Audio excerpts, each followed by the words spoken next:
Iniciamos o quarto painel, subordinado ao tema Relações Europa-América Latina. Participam neste painel Carlos Gaspar, ex-conselheiro de Mário Soares e docente da Universidade Autónoma de Lisboa; Andrés Malamud, investigador principal do Instituto de Ciências Sociais da Universidade de Lisboa; Kátia Miriam Costa, investigadora do Centro de Estudos Internacionais do ISCTE; e Ana Paula Zacarias, diretora do Instituto Diplomático do Ministério dos Negócios Estrangeiros de Portugal. A moderação do painel está a cargo de Filipe Vasconcelos Romão, docente da Universidade Autónoma de Lisboa e comentador de assuntos internacionais. Obrigada. Ora, muito boa tarde a todos. Damos início agora aos nossos trabalhos da tarde. Em primeiro lugar, da minha parte, agradecer à Organização de Estados Ibero-Americanos e à sua presidente ou diretora, Ana Paula Laborinho, pela oportunidade de estar aqui hoje. Saudar também as diferentes instituições organizadoras, com destaque para a Cátedra Ibero-Americana e para o trabalho da minha colega Nancy Gomes também na forma como tem trabalhado no sentido de despertar os nossos alunos e a comunidade para o papel da América Latina em Portugal. Bem, já muito se disse hoje de manhã sobre Mário Soares e também já foram várias as referências à dimensão de homem europeu, até de federalista, porque era assim que o próprio se assumia no que diz respeito à integração europeia, e de facto foi uma referência incontornável do ponto de vista do que é a nossa presença hoje na União Europeia. Em 1986 éramos um país periférico, outros países estavam em melhores condições para entrar na então Comunidade Económica Europeia, mas foi Portugal e Espanha que naquele período, tal como a Grécia em 1981, que entraram, no caso português, muito graças ao esforço de Mário Soares e de outros políticos também dos principais partidos, o que acabou por colocar Portugal fora da periferia e no centro da dimensão e do processo de construção europeu. E justamente o papel da democratização de Portugal deve muito, ou da consolidação da democracia portuguesa, deve muito à integração europeia e, por inerência também, como é óbvio, à figura de Mário Soares. Portugal e Espanha entraram ao mesmo tempo na então Comunidade Económica Europeia e com isso trouxeram uma rede de relações bilaterais na altura, que cada um destes países tinha com o espaço ibero-americano, com o espaço latino-americano. Portugal, uma relação muito forte com o Brasil, também já houve várias menções aqui ao longo da manhã a políticos e a personalidades que tinham uma relação direta com Mário Soares, e Espanha também com todo o espaço hispano-americano. E isso terá ou não conferido e reforçado a importância de Portugal e de Espanha no contexto da Comunidade Económica Europeia, terá ou não esse papel de Portugal e de Espanha, ao mesmo tempo, trazido um maior reforço das relações transatlânticas no sentido das relações com o Atlântico Sul. Essas são várias questões que gostaríamos aqui de abordar ao longo desta hora que agora se segue, com estas 4 personalidades destacadas, e como tal, julgo que vamos começar então a trocar aqui algumas impressões sobre esse tema. Eu começaria pela embaixadora Ana Paula Zacarias e perguntar-lhe-ia, partindo da ideia que também já foi aqui comum, sobre o otimismo de Mário Soares em relação ao homem, em relação ao mundo, em relação às próprias relações internacionais. Eu gostaria de saber se também esta aspiração que ele tinha para as relações entre a América Latina e a Europa, será que tudo isto, passado tantos anos, se repercutiu e, de facto, essas aspirações que existiam e que são visíveis no pensamento de Soares em relação a estes dois espaços e à relação entre si, se repercutiu e, de facto, hoje temos a construção de algo diferente, distinto, fruto também desta integração europeia em comparação com o momento prévio à nossa integração? Muito obrigado. Muitíssimo obrigada, muito boa tarde a todos. Permitam-me uma palavra de agradecimento à Ana Paula Laborinho por este convite. Eu fui assessora do Dr. Mário Soares, aliás, como o meu querido amigo Carlos Gaspar, durante 2 anos, e isso significa realmente a admiração de toda uma vida, porque a personalidade de Mário Soares era absolutamente marcante e para uma jovem diplomata que tinha acabado de entrar para o Ministério dos Negócios Estrangeiros, trabalhar com o Dr. Mário Soares durante aqueles 2 anos na Casa Civil, no Departamento de Relações Internacionais, foi absolutamente extraordinário. Foi uma grande escola. E esta admiração é tão grande, e não só minha, partilhada por muitos diplomatas, que decidimos, e agora um bocadinho de propaganda, para dizer-vos que estamos a fazer também um ciclo de conferências organizado pelo Instituto Diplomático, chamado Orgulhosamente Acompanhados, e que parte desta ideia do legado de Mário Soares para a política externa portuguesa, não só na perspectiva histórica, mas sobretudo olhando para o futuro, exatamente como me foi agora aqui perguntado pelo Filipe, que é o que fazer com o legado de Mário Soares para o futuro. Conseguimos alcançar aquilo que ele queria, conseguimos fazer hoje aquilo que ele pensou naquela altura. E, portanto, vamos ter um conjunto de conferências, já tivemos uma também sobre a América Latina, que já foi aqui referida, a próxima será sobre a Ásia, com a Fundação Oriente e com o meu querido amigo Carlos Gaspar, no dia 16 de abril, depois teremos uma sobre as relações transatlânticas, temos depois na Feira do Livro, espero eu, no dia 11 de junho, uma sobre a Europa e, finalmente, em julho, uma sobre a África. Bom, mas isto para vos dizer aquilo que o Filipe também começou por dizer, que é a admiração por Mário Soares, pelo homem, pelo político, a sua extraordinária sentido de humanidade, com todas as suas coisas boas e também com as falhas. Era um homem profundamente humano e essa sensação de ser humano é também ser livre. Esse sentimento de liberdade, esse sentimento que fez com que ele efetivamente fosse um grande lutador pela democracia. Eu diria, em relação a esta questão das relações entre a Europa e a América Latina, que temos aqui vários momentos. Falámos hoje já sobre o papel de Mário Soares enquanto agente, enquanto político no quadro da Internacional Socialista. Falámos depois de Mário Soares e da relevância desses conhecimentos todos que ele foi fazendo pela América Latina e pela Europa no quadro do estabelecimento das cimeiras ibero-americanas. E chegamos aqui a 1991 com esta primeira cimeira ibero-americana. Já dissemos muitas coisas sobre isso, mas dávamos agora o passo seguinte. Foi preciso esperar mais 8 anos para se fazer a primeira cimeira UE-LAC. Estes 8 anos foram muito importantes para a União Europeia, incluindo com a entrada em vigor do Tratado de Maastricht e com um reforço da política externa, da política de segurança comum da União Europeia. Portugal e a Espanha, como foi dito, traziam consigo, desde o momento da entrada na União Europeia, esse lastro positivo do seu relacionamento com o Brasil, com a América Latina, também com a África, mas no quadro aqui com os países da América Latina. E, portanto, Portugal empenha-se, junto com a Espanha, neste reforço das relações diplomáticas e das relações políticas e das relações económicas entre a União Europeia e a América Latina.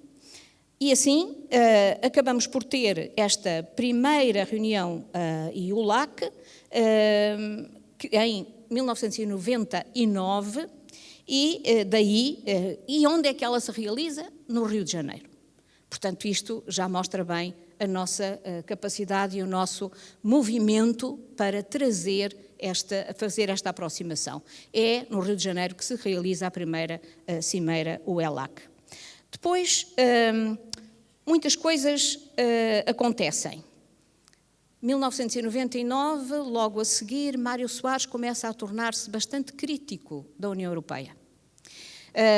E chega mesmo a dizer: lá para os idos de 2008, 2009, no meio da grande crise que atravessámos, ele dizia: esta não é a Europa pela qual eu lutei. Portanto, torna-se um pouco mais cético em relação à União Europeia. No entanto, esse impulso de relação entre a União Europeia e a América Latina continua a fazer o seu caminho. E temos um conjunto de cimeiras entre a União Europeia e a América Latina e o Caribe, e elas desenrolam-se aonde? A primeira foi no Rio de Janeiro, depois em 2002 em Madrid, depois no México, depois em Lima, volta a ser em Madrid, e só há, de todas estas cimeiras, só há uma em Viena. Isto dá bem conta do impulso que Portugal e Espanha dão a este relacionamento. Eu diria que esta é a primeira fase. Uma fase que funcionou, uma fase que foi importante, esta do relacionamento entre a União Europeia e a América Latina. Começa-se a tratar de muitas coisas, sobretudo relacionadas com o comércio, mas é interessante que esta coisa que começa em 1999, a relação da União Europeia com a Ásia, a primeira reunião com a Ásia é em 1996.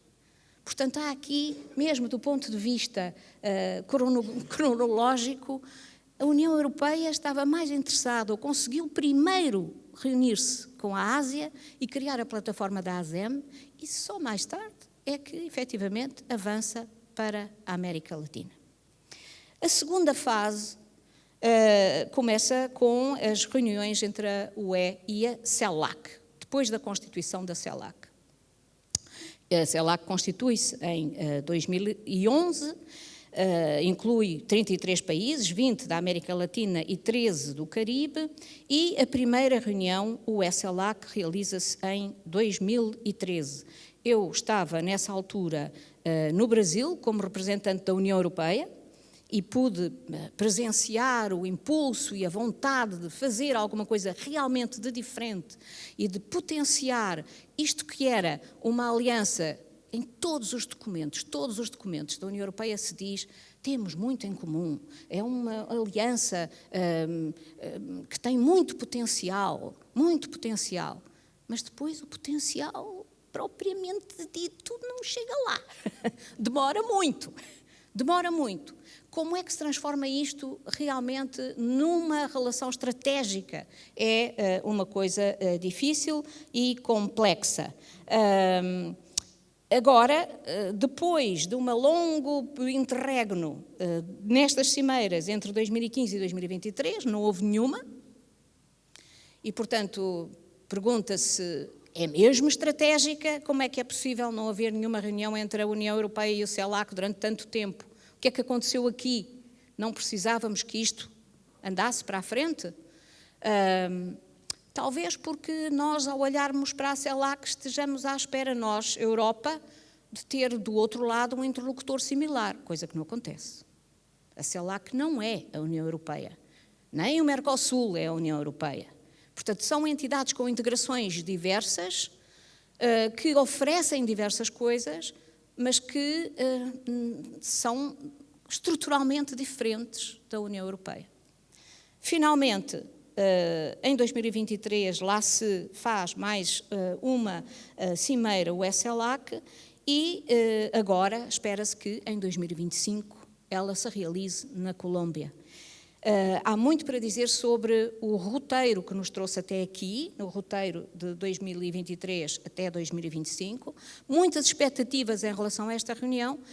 Vamos ver o que é que se consegue fazer e que papel é que nela pode tomar Portugal e a Espanha, mas deixo isso para o momento a seguir, para não monopolizar. Muito obrigada, Filipe. Muito obrigado. Agora passaria a palavra ao professor Carlos Gaspar, tentando, talvez sugerindo que nos foquemos neste impacto que a Ibero-América pode ou teve eventualmente na reconstrução da relação entre Portugal e Espanha no quadro da nossa consolidação democrática, na qual obviamente são incontornáveis os 10 anos como Mário Soares, como Presidente da República, entre 86 e 1996.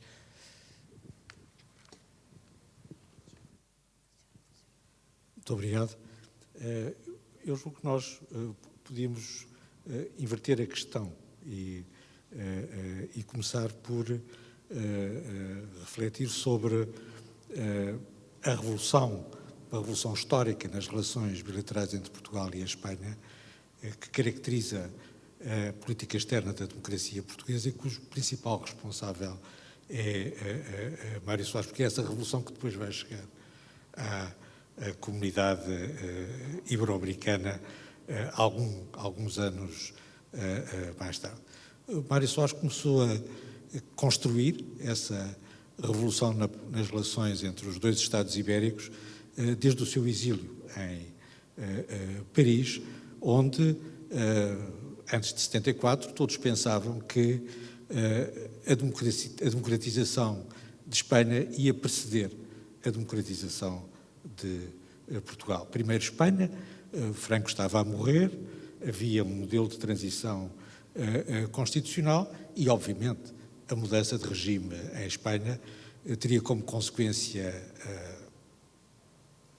se não imediata, rápida, a democratização de Portugal. E nesse contexto, Mário Soares tem uma relação forte com os políticos no exílio em Espanha, designadamente com Raúl Morodó, que era o seu candidato para dirigir o Partido Socialista Operário Espanhol.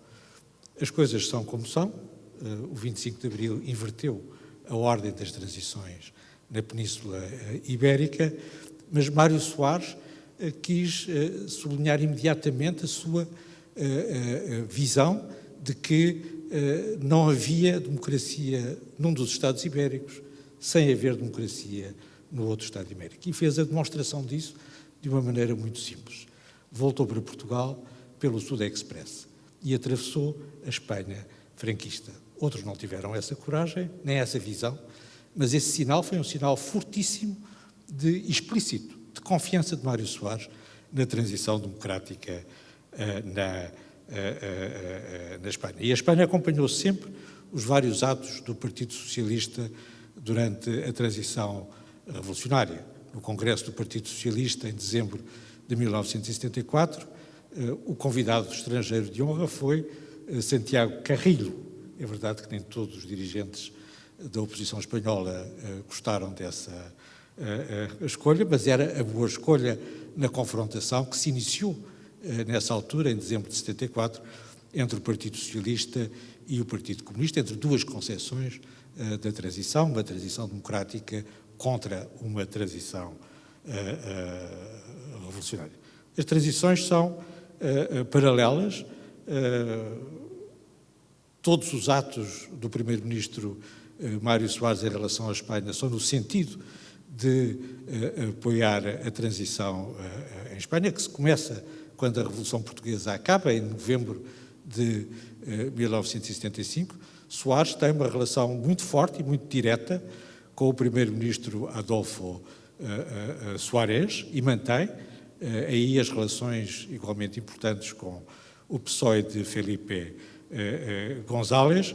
Vão, nesse quadro de transição, institucionalizar, antes das cimeiras ibero-americanas, as cimeiras bilaterais entre Portugal e a Espanha. A primeira, salvo erro, foi com Soares como primeiro-ministro e Felipe González como presidente do Conselho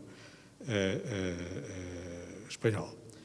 Em 1986, em 1985, os dois Estados ibéricos entram em conjunto nas comunidades europeias. Não era a estratégia inicial de Mário Soares. Mário Soares fez um esforço para apresentar o pedido de adesão de Portugal em 1977, antes do pedido de adesão da Espanha, para tentar separar os dois processos, porque era previsível que a integração da Espanha fosse um processo pesado e complicado, designadamente pela oposição anunciada da Espanha à entrada, da França à entrada da Espanha. Isto não foi possível, o intervalo era demasiado curto, prevaleceu a ideia de uma transição paralela e de uma integração conjunta nas comunidades europeias.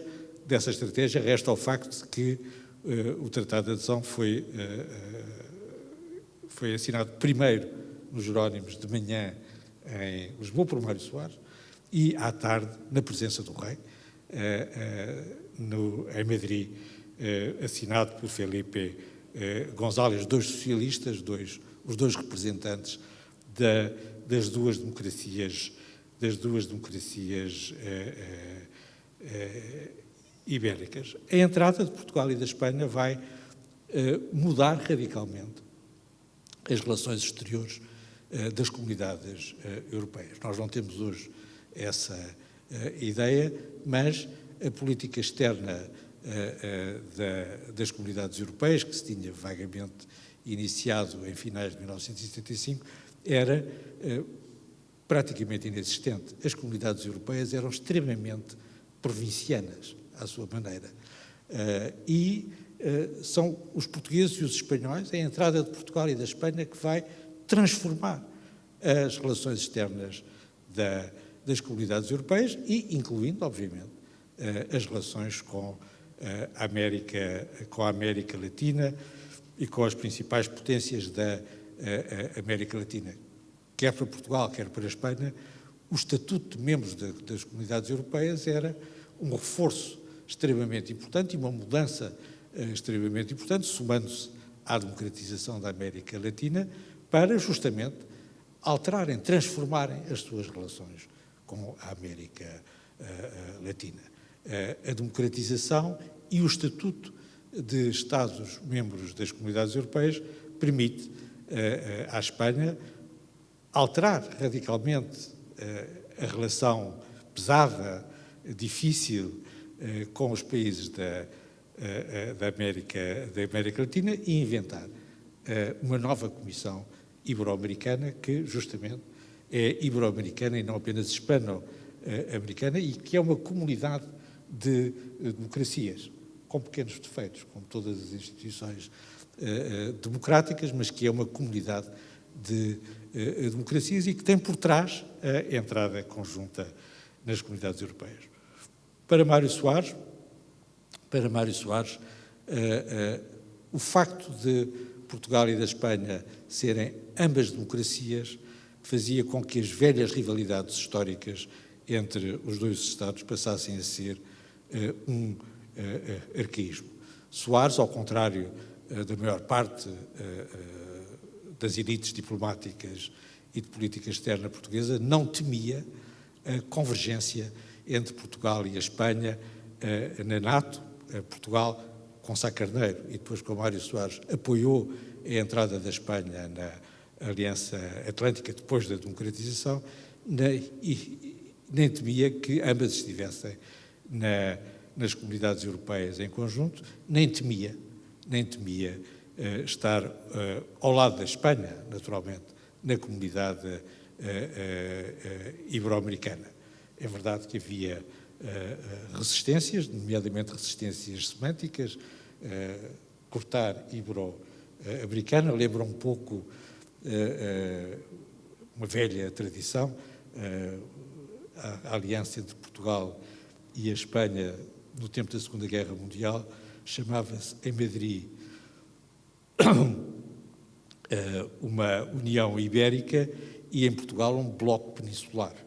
São duas coisas obviamente diferentes, não têm nada a ver uma coisa com a outra, mas não se aplicava no caso da comunidade ibero-americana. É Mário Soares quem, depois da democratização, decreta que a rivalidade histórica entre Portugal e a Espanha se tornou um arcaísmo. Mas, apesar de tudo, subsistiram alguns resquícios desse arcaísmo. O presidente Mário Soares tinha o hábito de regularmente convidar para almoçar em Belém o Duque de Bragança, Dom Duarte Nuno. Os almoços não eram muito animados e, portanto, por vezes, os assessores de Mário Soares tinham que se sentar à mesa também para as coisas serem mais vivas e, no fim do seu mandato, na transição para o Presidente Sampaio, o Presidente Sampaio perguntou ao Presidente Mário Soares porque é que ele chamava a Belém regularmente o Duque de Bragança. E o Mário Soares olhou para ele e disse: eles têm o rei deles, nós temos o nosso.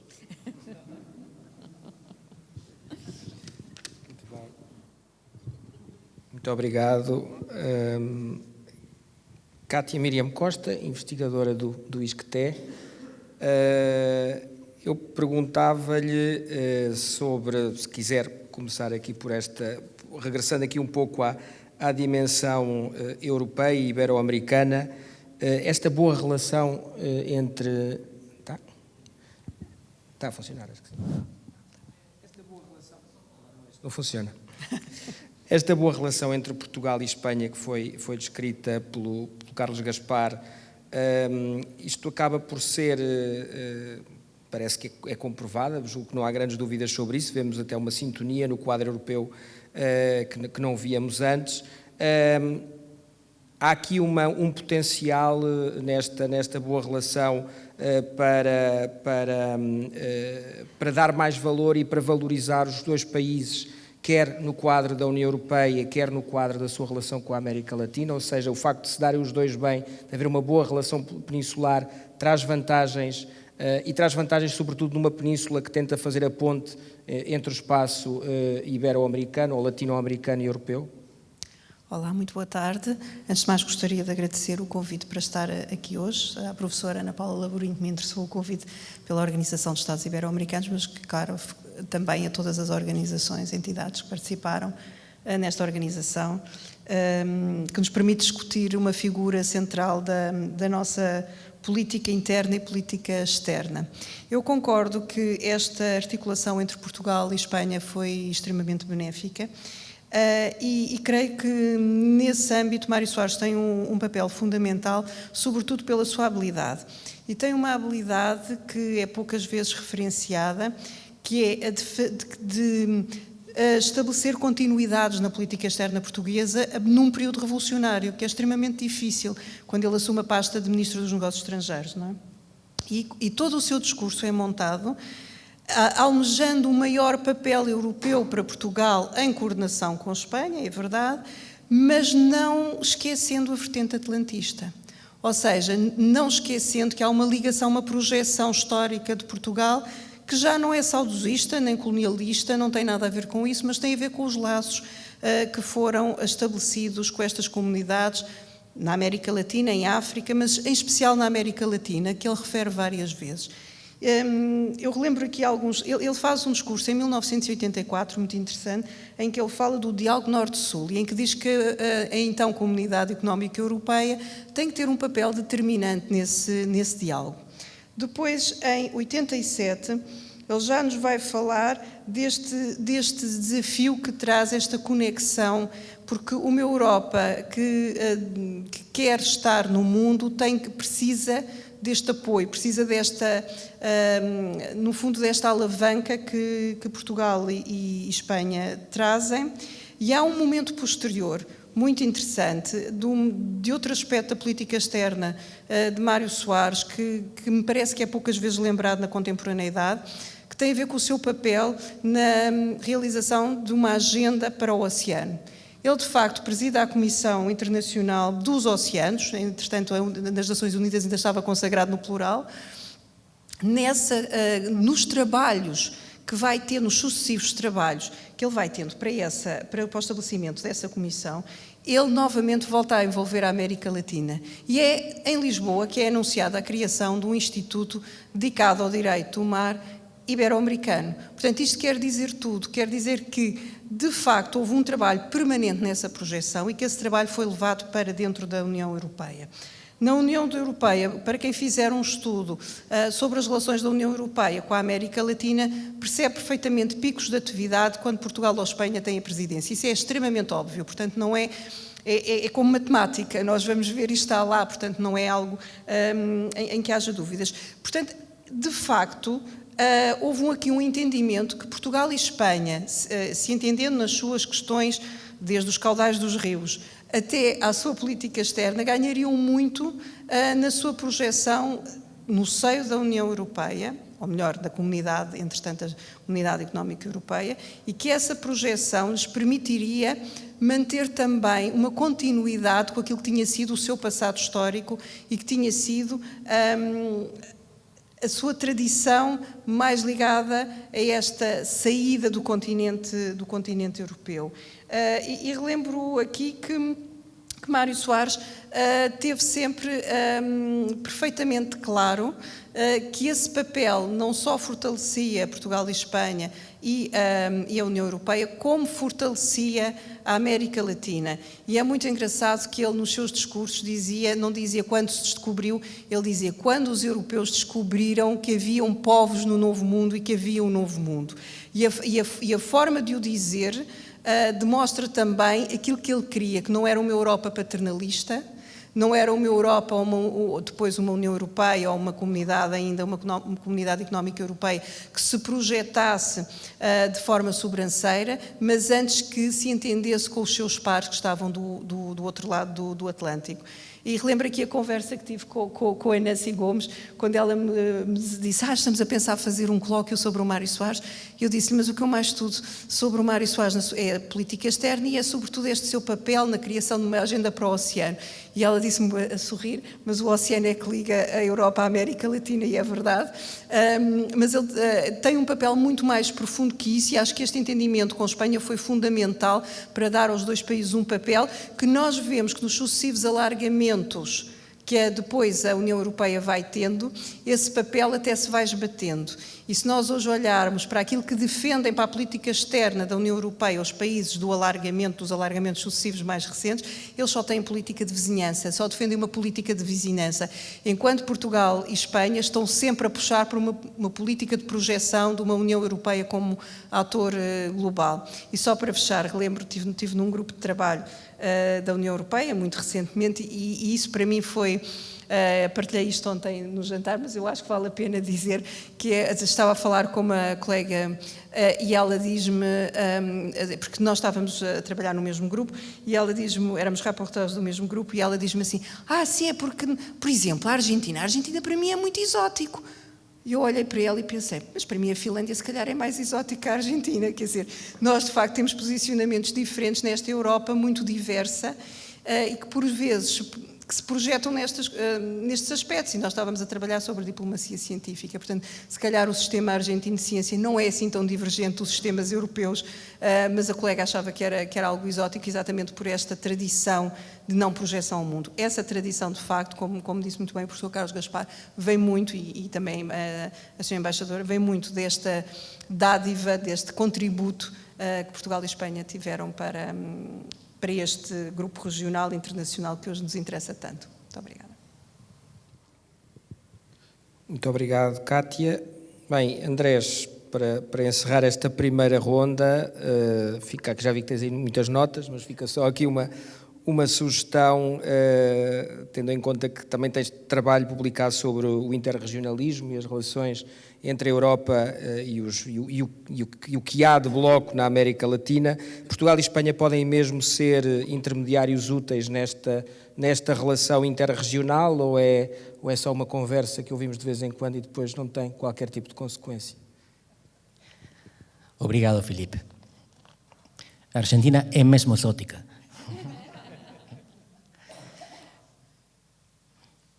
El mundo de Mario Soares no existe más. El mundo de Mario Soares era aquel en el cual España y Portugal entran juntos en la democratización. Era un mundo distinguido por la Guerra Fría, en el lado malo, y por las instituciones multilaterales, los derechos humanos y el libre comercio, en el lado bueno. No era un mundo democrático. La democracia no era exigible, como no lo es ahora. Los países no se comprometieron a ser democráticos globalmente. Algunos lo hicieron regionalmente. Sí se comprometieron a defender la integridad territorial de otros estados. Ese mundo no existe porque está cuestionado por aquellos que lo diseñaron. ¿Cómo se paran Portugal y España en este nuevo mundo? ¿Y cómo se paran en relación a América Latina? Fueron clave en la relación con América Latina por la sencilla razón que mencionaba Katia recién. Buena parte del resto de Europa no está enterado de que existe tal cosa como América Latina, porque tienen problemas más urgentes, que se llaman Rusia. Y entonces lo que me gustaría es saber qué pensaría Mario Suárez. Yo no pretendo saber lo que pensaría, sino hacer lo que él haría, que no es arqueología. La arqueología nos sirve para entender lo que fue, pero él era un constructor.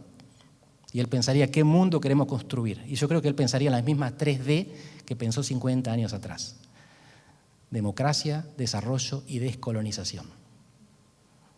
La democracia sigue estando en la misma encrucijada. Tenemos gobiernos no democráticos de aquel lado, Venezuela, de este lado, Hungría y por todos lados, incluyendo América del Norte.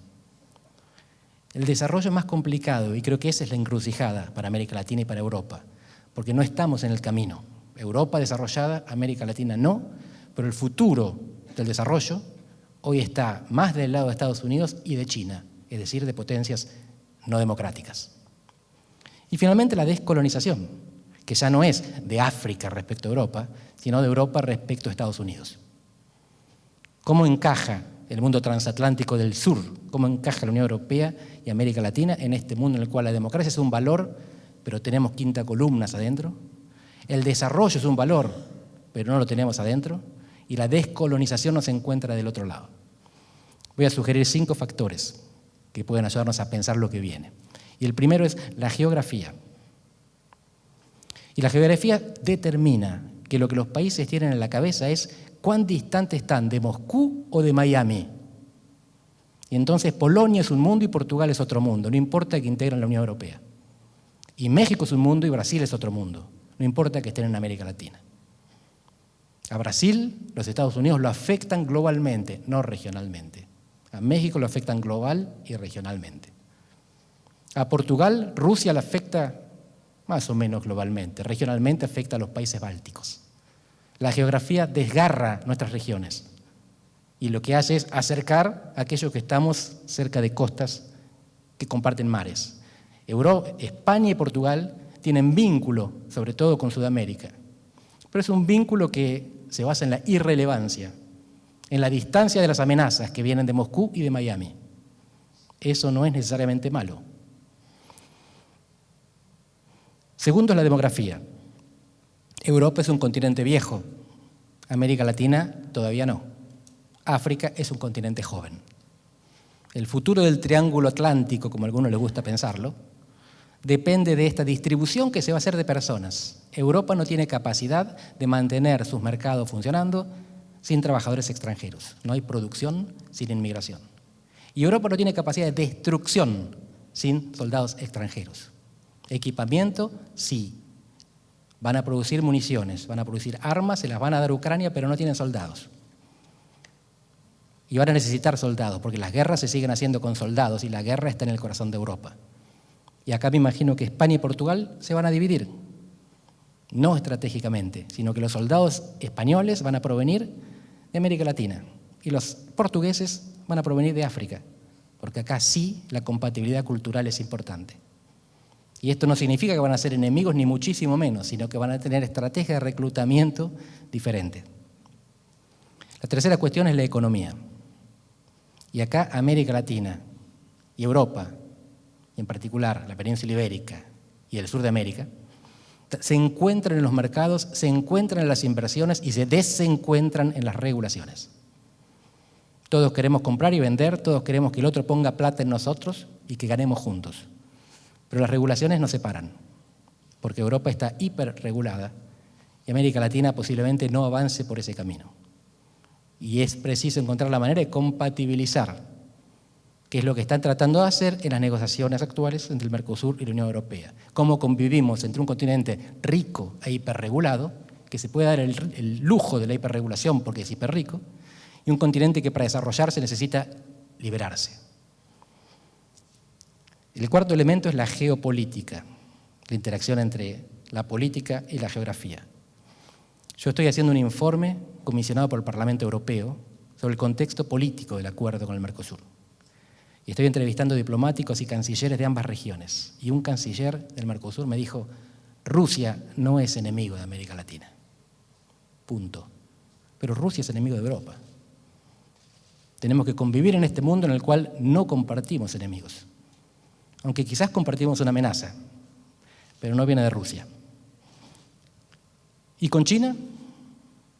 China es una oportunidad para América Latina. Cuanto más al sur de América Latina, más oportunidades China.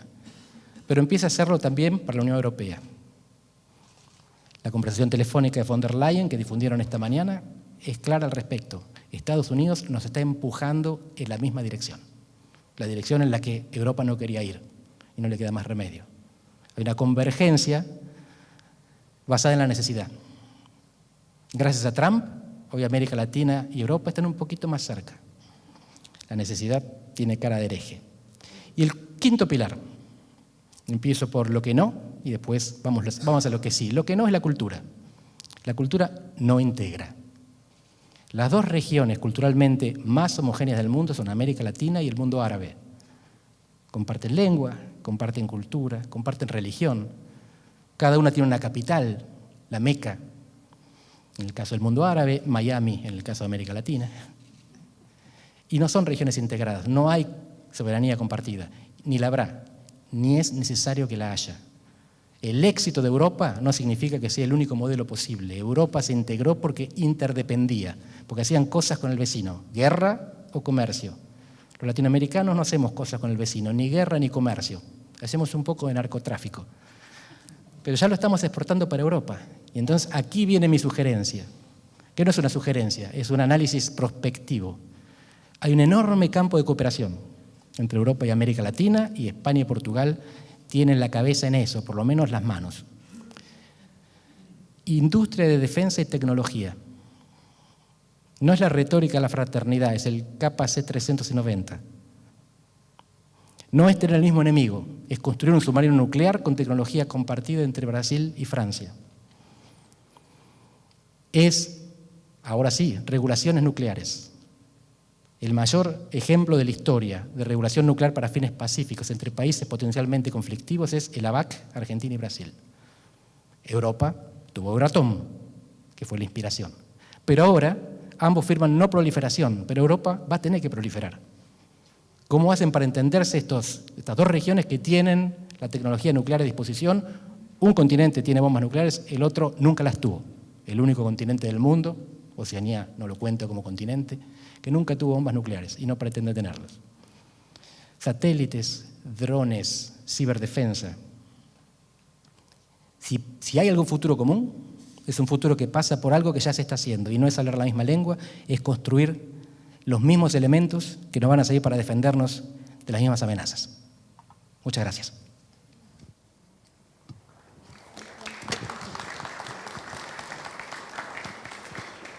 Muito obrigado por estas 4 intervenções tão diversas. Ainda temos 5 minutos. Eu, se calhar, propunha, antes de mais, se alguém aqui no painel pretende uma nova ronda ou comentar algo do que os colegas. Sim? Então. Só muito brevemente, Filipe.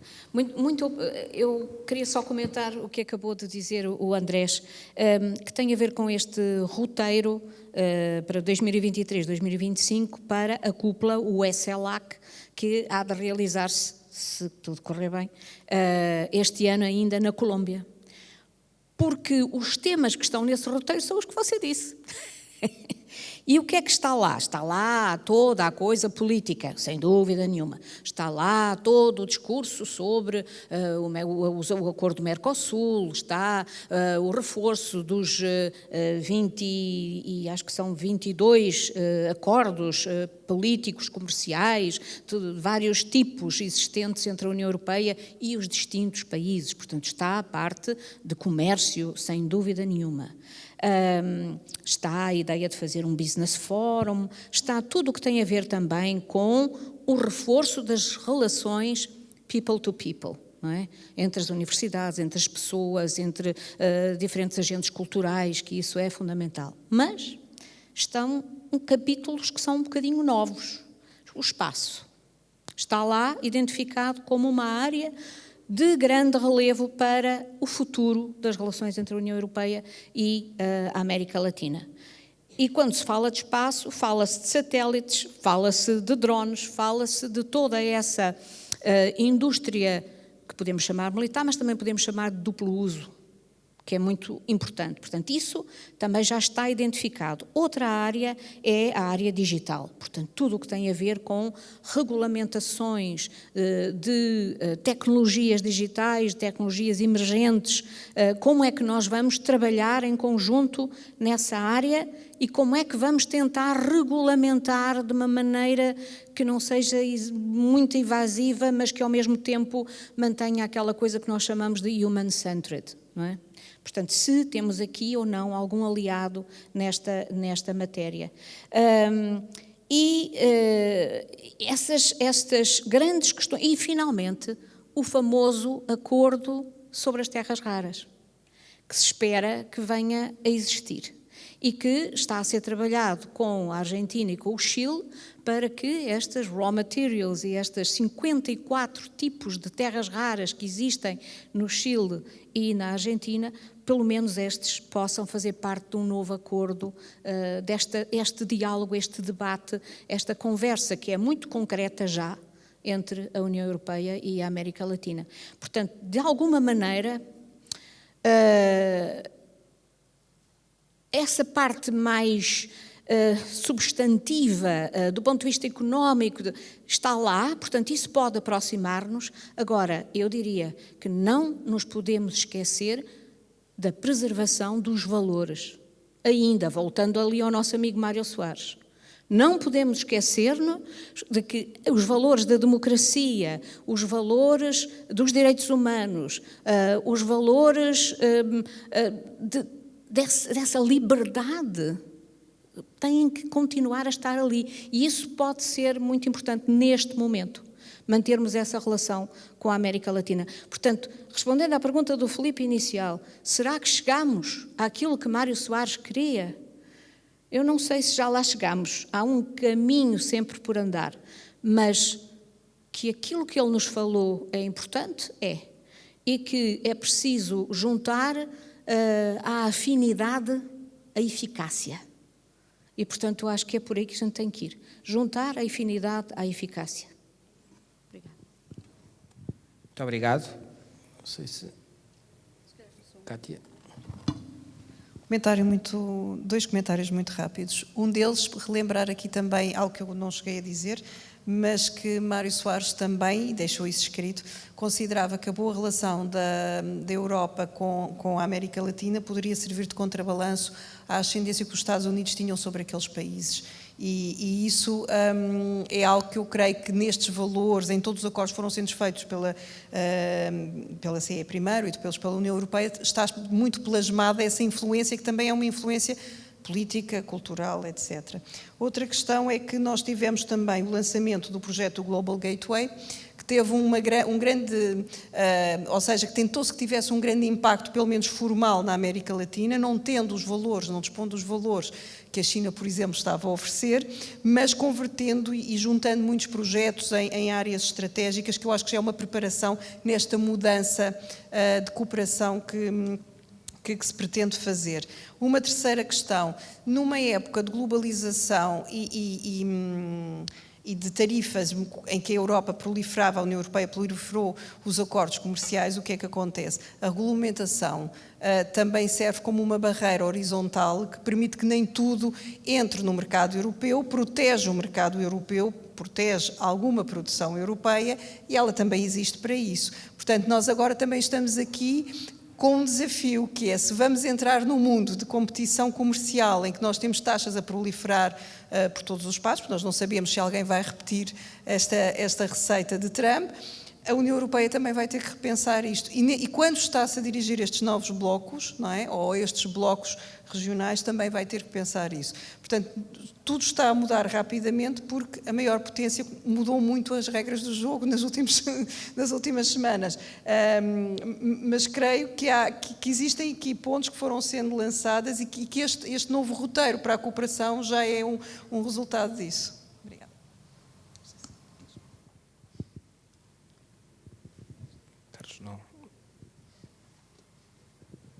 Muito obrigado. Na realidade, eu acho que há dois Mário Soares nas relações com a América Latina. Há o Mário Soares, que foi muito referido na parte da manhã, e bem, o homem que tem a visão de um futuro democrático, de uma vaga de democratização. Não só tem essa visão, como tem a oportunidade extraordinária de demonstrar que era possível, mesmo nas condições mais adversas, como a revolução que se segue a um golpe de Estado, conseguir garantir um rumo democrático numa transição.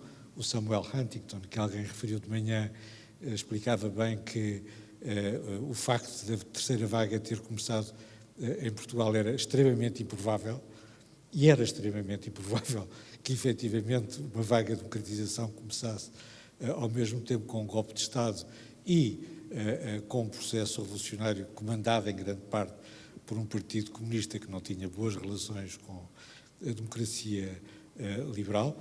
Soares teve essa visão, foi capaz de realizar, tornou-se mesmo, no caso da América Latina, um instrumento de projeção externa dessa vaga, e também na Europa de Leste. Mário Soares foi o único chefe de Estado europeu que esteve no novo funeral de Imre Nagy, que abre a Revolução Europeia em 1989, com o Gorbachev, com quem ele tinha uma relação forte. Há esse Mário Soares, o Mário Soares da visão estratégica da democratização, e depois temos, foi referido aqui hoje de manhã, o facto de Mário Soares ser o único dirigente social-democrático, o único dirigente internacional socialista que esteve em Campo Alegre, no Fórum Social Mundial. Ao lado de todos os esquerdistas contra os quais tinha combatido durante o processo de democratização na fase anterior. Eu lembro que Mário Soares, quando voltou da sua primeira missão à América Latina, missão da Internacional Socialista à América Latina, dizia que os democratas cristãos na América Latina pensavam como os sociais-democratas, isto é, como ele, e que os socialistas estavam à esquerda dos partidos comunistas europeus, mas era com esses que vai estar no Fórum Social, no Fórum Mundial Social, porque a sua intuição tinha mudado. Nós olhamos para Mário Soares muitas vezes como, sobretudo, um bom vivant e um tipo que teve sorte. As duas coisas são essenciais e são Mário Soares, mas tendemos a desvalorizar o facto de que Mário Soares tinha uma visão estratégica e queria estar do lado para onde as tendências internacionais iam. É esse o princípio da sua carreira política no mundo juvenil, e em 45 enganou-se, acertou em 74 e no Fórum Social Mundial contra a globalização. Mário Soares não acreditava na globalização, teve razão antes do tempo.